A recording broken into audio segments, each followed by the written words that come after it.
মহিলারা একবারে 19-এর থেকে 19.5 হইলেই তা আমার মরণ আইয়ে না কা, আমি মরি না কা, আমার উপরে ঠাডা পড়ে না কা, আমার উপরে খোদার গজব পড়ে না কা।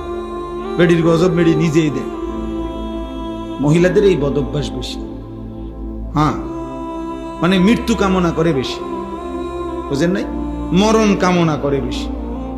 তাহলে ওই আল্লাহর ওলি বলছেন যে হে আল্লাহর বান্দা, দুনিয়ার পেরেশানির থেকে তো তুমি মনে মনে কামনা করিলা যে যদি মরে যাইতাম, পেরেশানি মুক্ত হইতাম।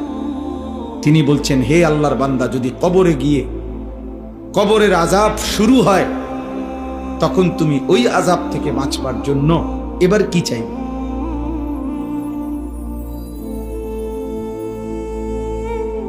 বুঝেন নাই? দুনিয়ার পেরেশানির থেকে বাঁচার জন্য তো আপনি মৃত্যু চাইলেন, আচ্ছা তো মরলেন আর কি। তো এখন